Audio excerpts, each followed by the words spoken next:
Okay, I think we can take one question from the audience. Anybody have any questions for any of our panelists? I mean, directors. Or maybe you want to share your thoughts on what you felt from the films.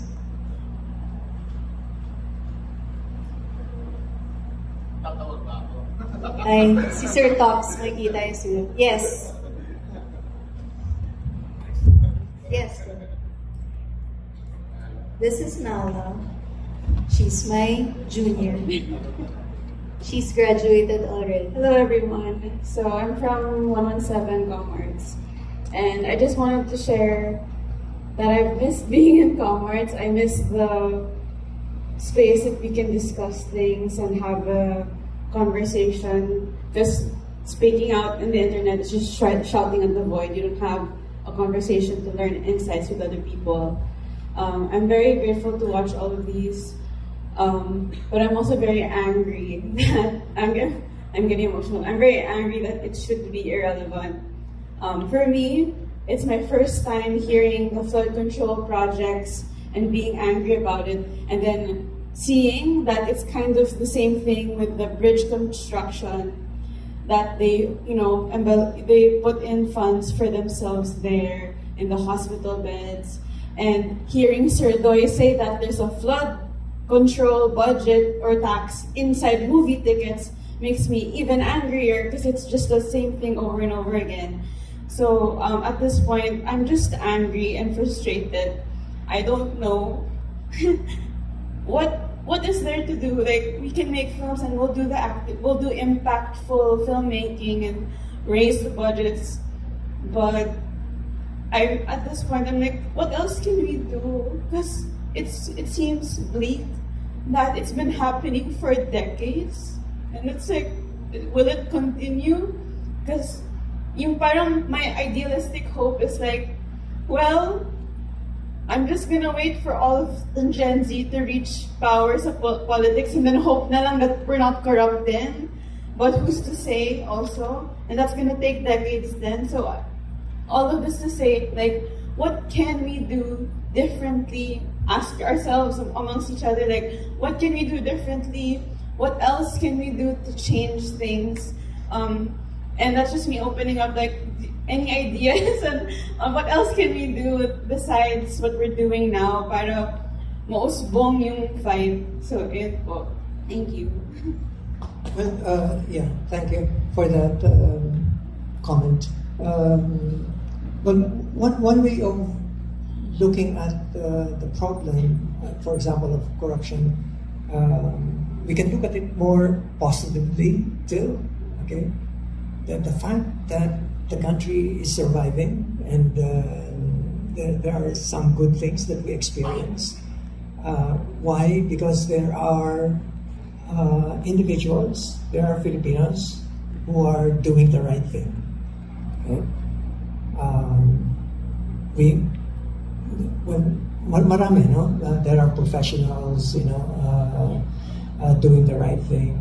And of course, we have to address the problem too, of corruption. And in my mind, now this is a landmark event in the history of the country.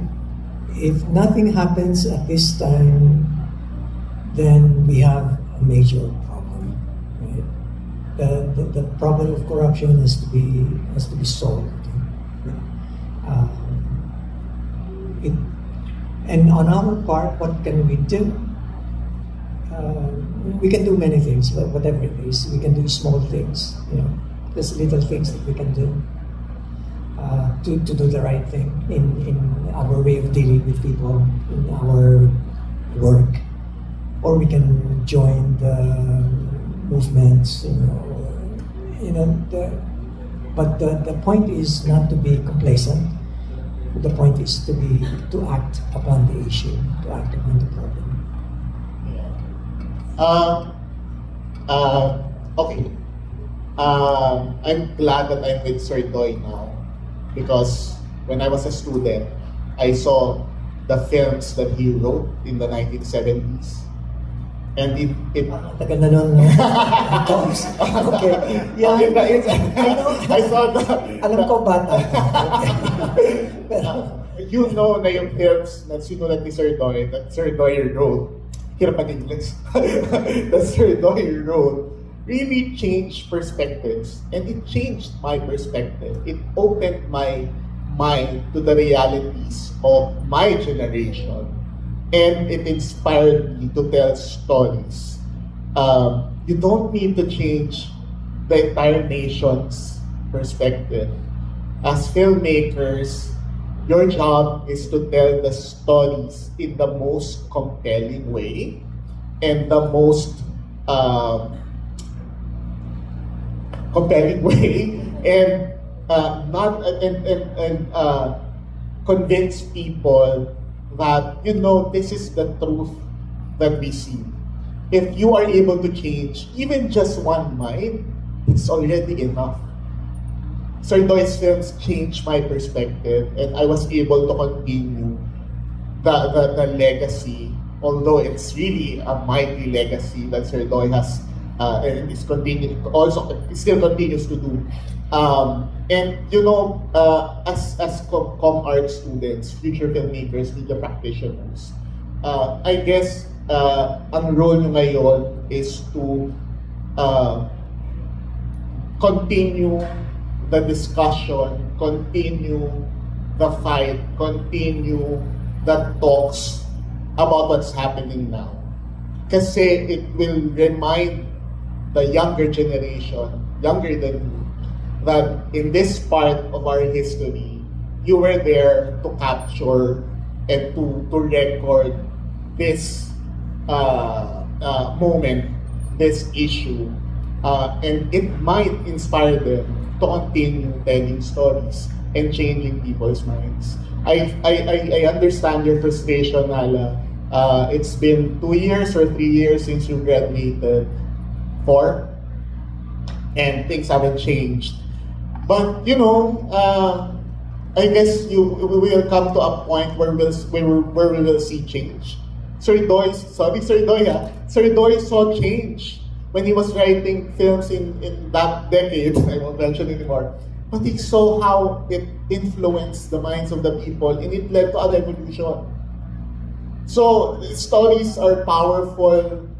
It's a powerful tool, or powerful tools to motivate people and to compel people to act. And we are in a privileged position to be starters of that movement. Kasi the people, the marginalized people, they don't have the capacity, they don't have the space to tell their stories, to voice their thoughts. And it's your job to give them that platform. That's what we did in Bullet Laced Dreams.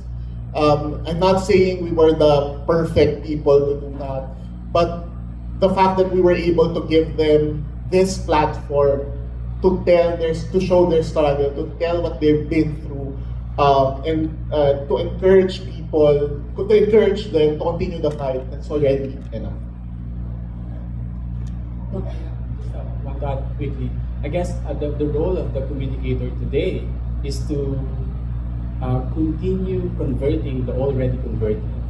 And you are the already converted. You know, you're much more aware about social issues. You study communication. And by continue educating the already educated, it can produce ripple effect. Even in your own TikTok page. You know, by making sure that you provide accurate information, truthful information, it can actually produce a positive change in society. Not just as a filmmaker, you know, but also as a communicator in general. Yes, thank you. And I think the key thing there is also to finish your studies. Diba?